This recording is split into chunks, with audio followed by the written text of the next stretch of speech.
obviously, I am in a very, very, very good mood. And I got news for you, buddy. I got news for you, for my brothers and sisters out there. It ain't just because today's my birthday, you know. It's because I sat back and I took notice of what transpired last night at that MetLife Stadium in East Rutherford, New Jersey. I watched those New York Jets. Jets, Jets. I watched those boys go up against America's team, those Dallas Cowboys.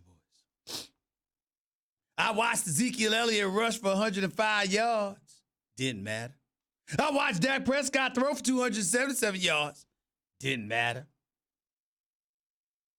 What really, really mattered was that Sam Darnold, that star quarterback for the New York Jets, the winless New York Jets coming into yesterday's game, returned from his absence due to mononucleosis and throws 23 for 32 for 338 yards, including 2 touchdowns, 92-yard touchdown pass to Robbie Anderson.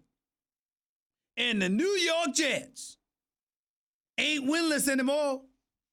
24-22 winners over those Dallas Cowboys, who have now suffered their third straight loss.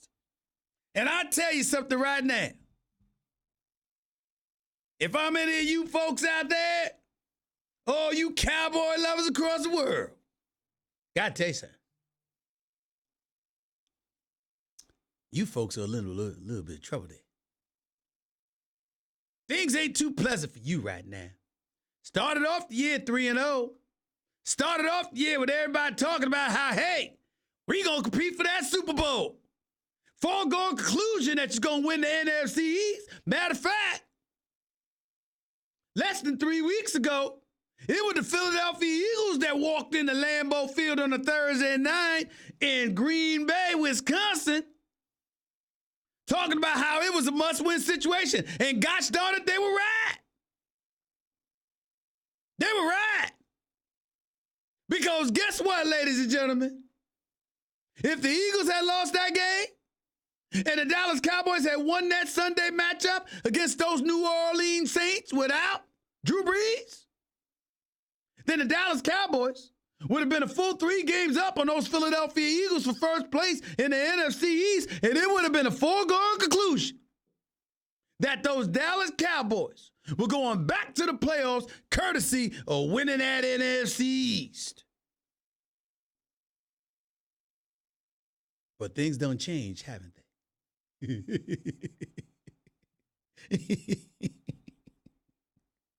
Things don't change. I happen to like that man, Jerry Jones. His birthday was the day before mine. We Libra buddies. I love me some Jerry Jones. And damn it, that guy Stephen Jones, he ain't a bad dude either. It's you Cowboy fans that I can't stand. It's you Cowboy fans that get on my last nerves. It's you Cowboy fans that usually make me want to throw up. And as I sit here now, appearing as if I'm wallowing in the misery of the Dallas Cowboys, it's not Jerry Jones. That's my buddy.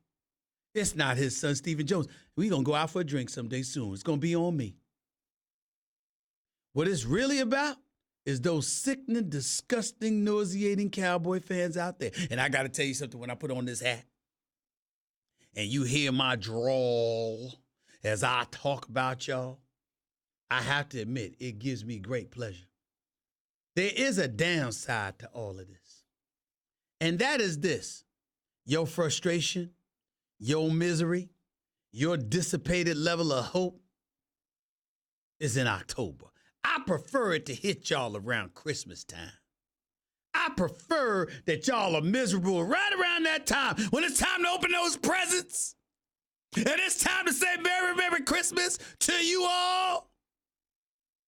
That's when I usually like that misery hitting you.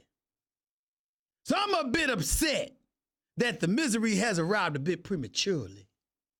Because what that indicates is either hope will come on down the pike, or it will eradicate or evaporate so quickly that you're able to recover to have a good Christmas and a happy new year.